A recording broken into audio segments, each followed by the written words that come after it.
হাদিকে যে বলেছে ওকে 24 ঘন্টার মধ্যে গ্রেফতার করেন। বাইতুল মুকাররমের সামনে ওপেন স্লটে লক্ষ লক্ষ মিডিয়ার সামনে ও যেমন হাদির মাথায় গুলি করেছে ওকেও মাথায় গুলি করে। দেখবেন ওই রকম খুনি ডাকাত বাংলার মাটিতে আর জন্মগ্রহণ করবে না। আপনারা দেখেছেন গতকালকে ওসমান হাদিকে রাস্তার ভেতরে কেমন করে গুলি করা হয়েছে।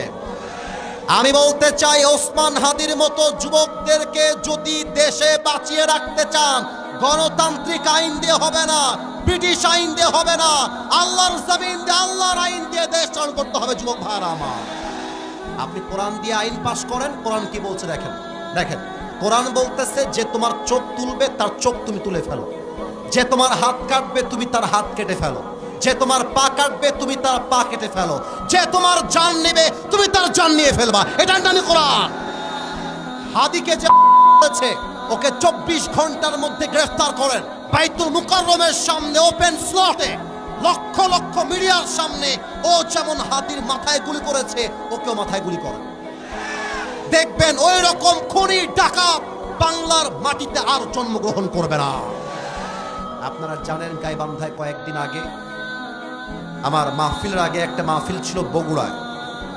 এক নেতা আমাকে স্টেজে বাধা দিয়েছিল জাস্ট একটা কথা বলার জন্য।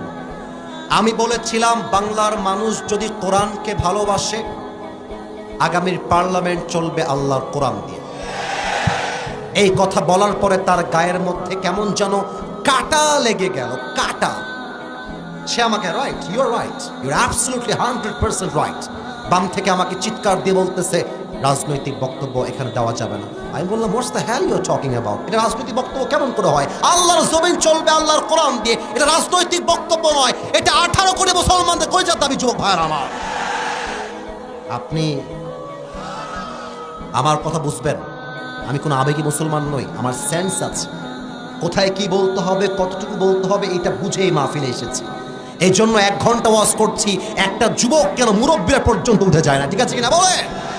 আমি অহংকার নিয়ে বলছি না, বাট আমার কথা আপনাকে বুঝতে হবে।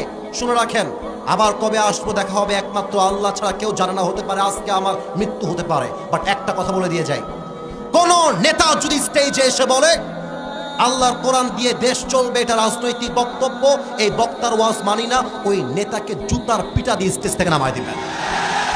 বেটা তুই যদি মুসলমান হোস, তুই যদি মুসলমানের বাচ্চা হয়ে থাকিস, তোকে তোর স্পষ্ট কণ্ঠে বলতে হবে আমি খালি নামে মুসলমান নই, আমার কলিজার দাবি বাংলাদেশকে রক্ষা করতে চাইলে আগামীর 26 সালের পার্লামেন্টে প্রত্যেকটা আইন পাস করতে হবে আল্লাহর কোরআনের সংবিধান দিয়ে।